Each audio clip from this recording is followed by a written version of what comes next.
बच्चों आज हम शुरू करते हैं next chapter, how do organism reproduce. This chapter is about reproduction in organisms. ठीक है ना, what is reproduction?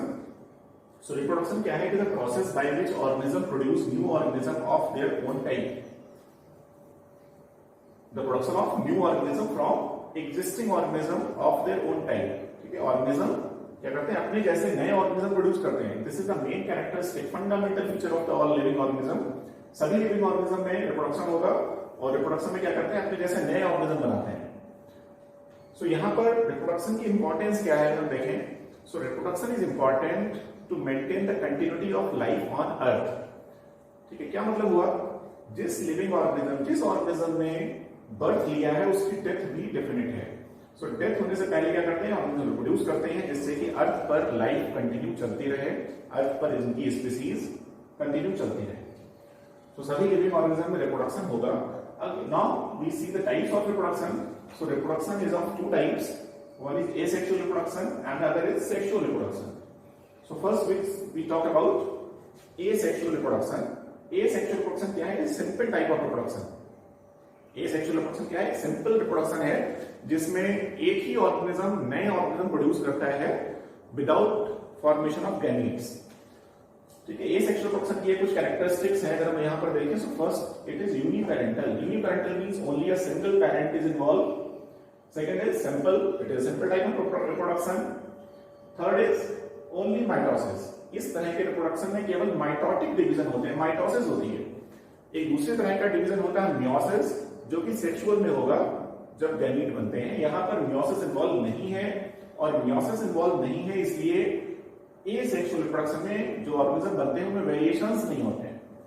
Next is no gametes and no fertilisation.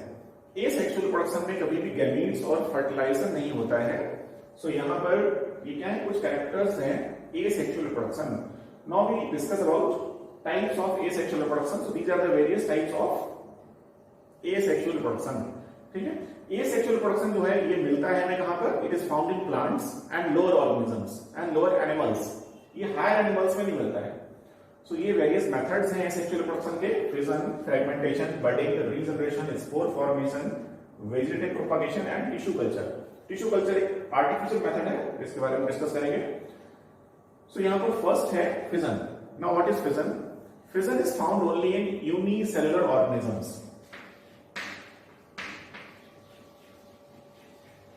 ठीक है, फिजन किसमें मिलता है? केवल यूनिसेलुलर ऑर्गेनिज्म में मिलता है। मल्टीसेलुलर ऑर्गेनिज्म फिजन नहीं होता है। फिजन में क्या होगा? जो सेल है, जैसे अमीबा है, पैरामीशियम है, यूग्लिना है, प्लाज्मोडियम है, सो वेरियस बैक्टीरिया हैं। So these are all unicellular organisms. So unicellular organism में क्या होगा? जो उनकी एक सिंगल सेल है, इट डिवाइड। यूनिसेलुलर ऑर्गेनिज्म में क्या? एक सिंगल सेल है उनकी बॉडी में, पूरा उनकी बॉडी एक ही सेल की बनी हुई है। सो यहां पे क्या होगा? सिंपली जो उनकी सिंगल सेल थी, it will divide to form two cells, and जो दो नई सेल्स बनेंगी वही नई सेल क्या होंगी? They are new organisms. So हम कह सकते हैं फिजन में क्या होता है? Cell division is itself a type of reproduction. ठीक है, यहां पर क्या है? जो सेल डिवीजन हो रहा है, जो माइटोसिस हो रही है, वो अपने आप में ही एक रिप्रोडक्शन का मेथड है। कुछ यहां पर कुछ नया नहीं बनना है, कुछ नया नहीं होना है, अपने आप में ही एक मेथड है डिवीजन का। सो अगेन फिजन हम देख सकते हैं, it is of two types. एक होता है बाइनरी फिजन और एक होता है मल्टीपल फिजन। ठीक है, जैसा नाम से ही हमें लग रहा है, बाइनरी फिजन में क्या होगा? One parental organism divide to form two cells, two new organisms. जैसे अमीबा में दिखाया हुआ है बाइनरी फिजन अमीबा। तो इसमें क्या हो रहा है? This is amoeba, single cell है अमीबा में, एक ही सेल है। सो ड्यूरिंग फिजन क्या हुआ? Binary fission, the cell becomes elongate. Cell कुछ लंबा होने लगा, इलोंगेट होने लगा। इसका जो न्यूक्लियस था, इट डिवाइड्स, इसमें डिवीजन हुआ, कोई mitosis division. Then cell elongate हुई और बीच से यहां पर एक इस तरह से एक फरो फॉर्म होता है और सेल यहां से दो पार्ट में डिवाइड हो जाएगी। सो जैसे ही सेल दो पार्ट में डिवाइड हुई, दो न्यू ऑर्गेनिज्म बन गए ऑफ सेम टाइप, दोनों एक जैसे होंगे बिल्कुल। So this is binary fission. यहां पर एक सिंगल अमीबा से दो अमीबा फॉर्म हो गए हैं। So this method is known as binary fission. Multiple fission में क्या होगा? यहां पर जो सेल है is found in again unicellular organism such as Plasmodium में दिखाया हुआ है ये। यहां पर क्या होगा, जो न्यूक्लियस है सेल का एक डिवाइड, इसमें फर्दर कई सारे माइटोसिस होते हैं।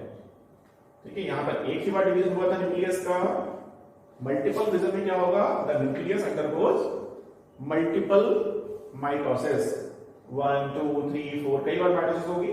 सो यहां पर कई सारे न्यूक्लियस फॉर्म होंगे। देन साइटोप्लाज्म भी डिवाइड हो जाएगा, इनके चारों तरफ बाउंड्री मेम्ब्रेन फॉर्म हो जाएगी और ये नए ऑर्गेनिज्म बन जाएगी। उसके बाद क्या होगा, जब पेरेंटल सेल है ये बर्स्ट हो गई और पेरेंटल सेल के बर्स्ट होने से न्यू ऑर्गेनिजम्स बाहर आ जाएंगे और ये ग्रो होना शुरू हो जाएंगे। यही क्या है, मल्टीपल फिजन है। So this is multiple fission in Plasmodium.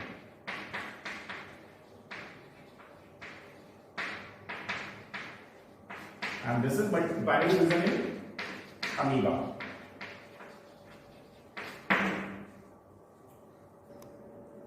So the next is fragmentation. Asexual production का first method था fission. Now the second is fragmentation.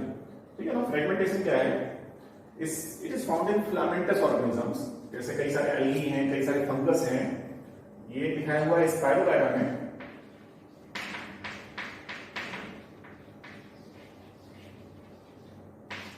Spirogyra is a filamentous algae. ठीक है, एल्गी है, एक्वेटिक ऑर्गेनिज्म है, plants हैं, तरह के lower plants. सो ये फ्रेगमेंटेशन जो होता है वो फिलामेंटस ऑर्गेनिज्म में होगा। सिंपली यहां पर क्या होगा, जो इनका फिलामेंट है it divide into small parts due to certain reason. Rain drop पड़ गई उस पर तेजी से, ठीक है, किसी इंसेक्ट ने बीच से उसको कट कर दिया। सो क्या होता है, filament will divide into small fragments and after that each fragment जो होगा it will grow to form new algae. जो फ्रेगमेंट्स होते हैं अगेन उनकी सेल्स होंगी, फिर से ग्रो कर जाएंगे, डिवाइड कर जाएंगे और उनसे फिर से नया फिलामेंट फॉर्म हो जाएगा। तो सिंपल मेथड है fragmentation. Found in filamentous organisms, कई सारे एल्गी हैं, कई सारे फंगस है, उनमें मिलेगा हमें। फॉर एग्जांपल ये Spirogyra. So next method is budding. ठीक है, बडिंग में क्या होगा, budding is found in both unicellular as well as multicellular organism, दोनों में मिलता है ये। फॉर एग्जांपल ईस्ट में भी है और हाइड्रा में भी है। सो ईस्ट क्या है, जैसे यूनिसेलुलर फंगस है और हाइड्रा क्या है, वो एक मल्टीसेलुलर ऑर्गेनिज्म है, लोअर एनिमल है। सो यहां पर हम देखेंगे बडिंग इन ईस्ट कैसे हो रहा है। सो ड्यूरिंग बडिंग क्या होगा, जो ईस्ट की सेल है उसके ऊपर एक छोटी सी आउटग्रोथ निकलती है। दिस आउटग्रोथ इज कॉल्ड बड। ठीक है, आउटग्रोथ को क्या बोलते हैं, बड बोलेंगे। जो पेरेंटल सेल थी उसका न्यूक्लियस डिवाइड होगा। न्यूक्लियस डिवीजन में यहाँ पर क्या होगा, माइटोसिस होगी। सो दो न्यूक्लियस बनेंगे, एक न्यूक्लियस होगा वो पेरेंटल सेल में ही रहेगा and other nucleus pass into the bud. दूसरा कहां पहुंच गया, बड में पहुंचेगा। ये बड जो होती है वो कुछ टाइम तक ग्रो करती रहेगी और उसके बाद पेरेंटल सेल से डिटैच हो गई और डिटैच होकर एक न्यू सेल फॉर्म हो गई। ये क्या बन गया, नया ऑर्गेनिज्म बन गया, न्यू सेल है, डॉटर सेल है, नया ऑर्गेनिज्म है ये। ठीक है, बट देखो यहाँ पर क्या है, फिजन में भी ऐसा ही हुआ था। फिजन में भी दो सेल बनी थी एक सेल से, लेकिन वहां पर और यहाँ पर देखें तो क्या डिफरेंस है। फिजन में जो दो सेल बनेंगी they are of same shape and size, एक जैसी थी बिल्कुल। बट यहाँ बड़ी में क्या हो रहा है, जो पेरेंटल सेल है वो अपना ओरिजिनल साइज की रहेगी और जो नई सेल है वो कैसी होगी, that is smaller than the parental cell. So यहाँ पर बडिंग ये किसमें हुआ, ईस्ट में होता है। Now the next method is regeneration. Regeneration क्या है, री मींस वापस से दोबारा से, जनरेशन मींस फॉर्म हो जाना। सो ये सभी प्लांट्स और एनिमल्स में कैपेसिटी होती है फॉर सम सर्टेन एक्सटेंट कि they can form their lost part. For example as we seen the lizards. Lizards में क्या होता है, जब उनकी टेल अलग हो जाएगी, कहीं आपने देखा होगा, जब उनकी टेल अगर कट हो जाती है देन क्या होगा, the new tail is formed. So that is regeneration. So वहां पर भी रीजनरेशन हुआ। रीजनरेशन हमारी बॉडी के भी कई सारे टिश्यूज में होता है। रीजनरेशन मींस क्या हुआ कि जो लॉस्ट पार्ट है बॉडी का उसको वापस से बना लेना। तो ये हमारे पास भी, हमारे अंदर भी ये कैपेसिटी है हमारी कई सारी ऑर्गन्स में, सेल्स में, कि वो रीजनरेट कर जाते हैं। लिजर्ड में जैसे देखा आपने for as a common example. But देखो यहाँ पर लिजर्ड की टेल फॉर्म हो रही है, but that is not a reproduction. वो रिप्रोडक्शन नहीं है, उसकी टेल बनी थी, वो टेल फॉर्म हो गई। बट लोअर ऑर्गेनिज्म में, फिर से वही बात कर रहे हैं हम, लोअर ऑर्गेनिज्म की बात हो रही है यहाँ पर। लोअर एनिमल्स में regeneration is a mode of reproduction. जैसे हाइड्रा में भी होता है ये, और ये प्लैनेरिया में दिखाया हुआ है रीजनरेशन इन प्लैनेरिया। एक लोअर एनिमल है यहाँ पर। सो प्लैनेरिया में क्या हुआ, अगर इसकी बॉडी कट हो जाती है इनटू 2 और मोर पीसेस, सो ईच पीस जो होगा वो क्या करेगा, अपना जो पार्ट उसमें नहीं, लॉस्ट पार्ट फिर से फॉर्म कर लेता है। जैसे हेड वाला पार्ट है अगर इसका, तो हेड वाला पार्ट अपना लोअर पार्ट फिर से फॉर्म कर लिया इसने, मिडिल पार्ट था उसने अपने लोअर और अपर दोनों पार्ट फॉर्म कर लिए। ऐसे इसका जो लोअर पार्ट था वो अपना अपर पार्ट फॉर्म कर लेगा। सो ईच पार्ट जो होगा वो अपना लॉस्ट पार्ट को फिर से बना लेता है। सो यहाँ पर हर पार्ट से एक नया ऑर्गेनिज्म बन जाता है। सो यहाँ पर क्या हो रहा है, regeneration is a mode of reproduction. फिर मेरी बात ध्यान से सुनना, क्या बोल रहा हूं मैं,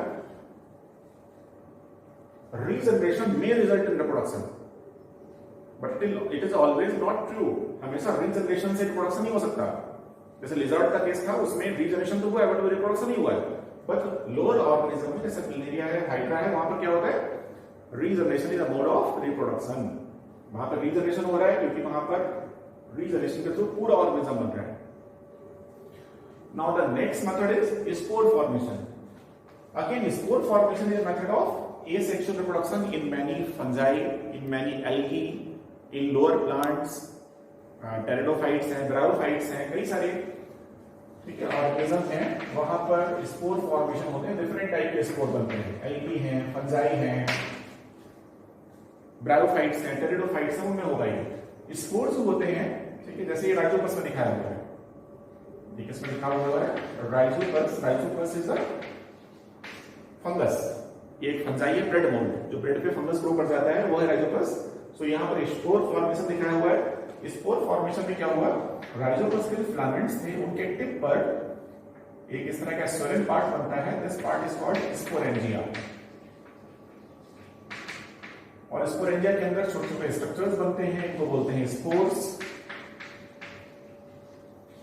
जब ये स्पोरेंजिया मैच्योर हो जाएंगी तो ये बस्ट हो जाती हैं और स्पोर्स बाहर आ गए। Now these spores are present in atmosphere, हवा के थ्रू ये डिस्पर्स होते हैं। सो एटमॉस्फेयर में प्रेजेंट है, बहुत ही माइक्रोस्कोपिक है, माइन्यूट है, हवा के साथ इधर उधर डिस्पर्स हो जाएंगे, और जब उनको कोई सुइटेबल सब्सटेंस मिलता है तो वहां पर सेटल हो जाएंगे और जर्मिनेट होकर नया फंगस बना देंगे। ठीक है, जैसे स्पोर बाहर आया, ये स्पोर है, स्पोरेट, इसका क्या होगा, जर्मिनेशन, और इससे नया फंगस फॉर्म हो जाता है। स्पोर फॉर्मेशन के थ्रू भी रिप्रोडक्शन, एसेक्सुअल रिप्रोडक्शन होता है कई सारे एल्गी, फंजाई, ब्रायोफाइट और टेरिडोफाइट्स में। Now the next method is vegetative propagation. ठीक है, vegetative production it is also type of asexual production, और इसको हम वेजिटेटिव प्रोपगेशन टर्म यूज करते हैं for asexual reproduction in flowering plants, higher plants.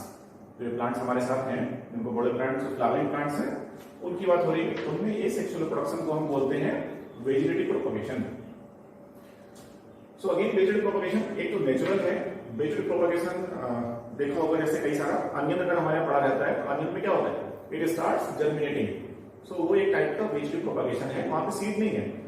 Seed का फॉर्मेशन सेक्सुअल रिप्रोडक्शन में होता है। अगर प्लांट के किसी पार्ट से ही नया प्लांट बन रहे हैं तो वही वेजिटेटिव प्रोपगेशन है। पोटैटो पड़ा हुआ घर में, ठीक है, ओल्ड हो जाते हैं पोटैटो, कई दिन से पड़े हैं, देन दे स्टार्ट जर्मिनेटिंग, एक बड फॉर्म हो जाती है उनमें, और वहां से नए पोटैटो प्लांट निकलने लगते हैं। सो that is simply vegetative propagation. So again, vegetable propagation may be natural or may be artificial. ये तो पोटैटो का एग्जांपल है, अनियन का एग्जांपल है, so they are the natural propagation, natural vegetable propagation. Potato है, अनियन में है। Again different plants में उनके अलग अलग पार्ट्स होते हैं जो वेजिटेटिव प्रोपगेशन का काम करते हैं। ठीक है, it may be root, it may be stem और it may be leaf. So vegetative propagation क्या है, हम इसको डिफाइन कर सकते हैं, it is a production of new plants from the part of a old plant. किसी पुराने प्लांट के किसी पार्ट से नए प्लांट का बनना, वो है वेजिटेटिव प्रोपगेशन। जो पार्ट नए प्लांट बनाएगा उसको हम बोलते हैं वेजिटेटिव प्रोपैग्यूल। सो वेजिटेटिव प्रोपैग्यूल बड हो सकती है, जो कि स्टेम पे प्रेजेंट है, और रूट पे प्रेजेंट है, या लीफ पे प्रेजेंट है। जैसे पोटैटो जो है कि मॉडिफाइड स्टेम, पोटैटो का ट्यूबर बोलते हैं उसे, ट्यूबर पे बर्ड्स होती है जो कि नया प्लांट बनाती हैं। So potato is a modified stem है। ऑनियन भी एक मॉडिफाइड स्टेम है, उसमें भी बर्ड्स होती हैं जो कि नया प्लांट बनाएंगी। इसी तरह से प्लांट है ब्रायोफाइलम। ब्रायोफाइलम में लीफ, जिसकी लीव्स प्रेजेंट होती हैं, लीफ में बर्ड्स होती हैं। ठीक है, तो इनकी लीफ की जो बर्ड्स हैं वहां से नया प्लांट ग्रो हो जाते हैं। सो क्या हुआ यहाँ पर, नेचुरल प्रोपागेशन में प्लांट के स्टेम से या रूट से या लीफ से ही नया प्लांट बन जाते हैं, तो उसको बोलते हैं वेजिटेटिव प्रोपागेशन। वेजिटेटिव प्रोपागेशन हम अगर उसमें ह्यूमन इन्वॉल्व हो गया then it is known as artificial vegetative propagation.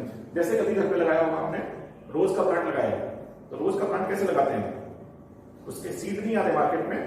अगर हमने घर में रोज का प्लांट लगाना है then we have to use cutting. हम जो ओल्ड प्लांट है उसकी स्टेम लेते हैं, स्टेम को कट करते हैं, ठीक है। उस कट स्टेम को वो क्या बोलते हैं? कटिंग बोलेंगे।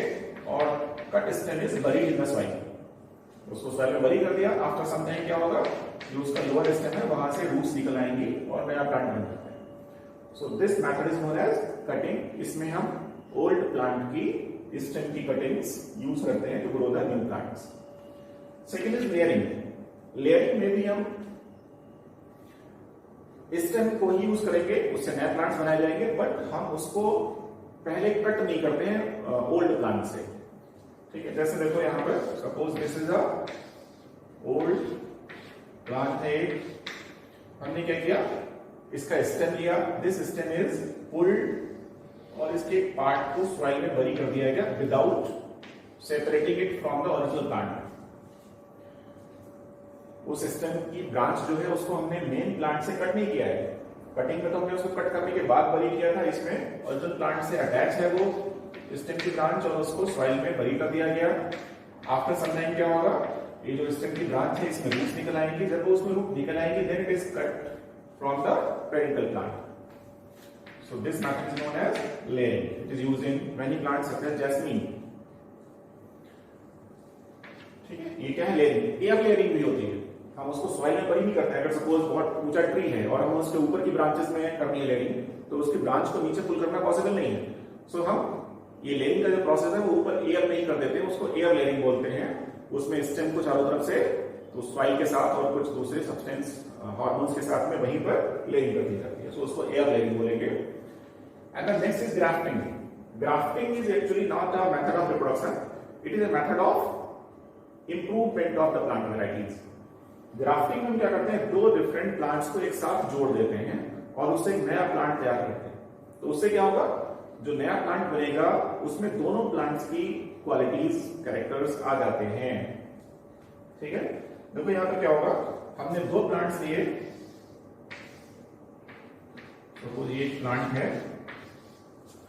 और ये दूसरा प्लांट है। हमें ग्राफ्ट तैयार करना है। तो ग्राफ्टिंग में क्या करते हैं? दोनों प्लांट को हम इस तरह से ग्रो करवाएंगे दोनों से एक प्लांट बने। तो उसके लिए क्या करेंगे? हम एक प्लांट का स्टेम कट करते हैं। सपोज ये हमने कट किया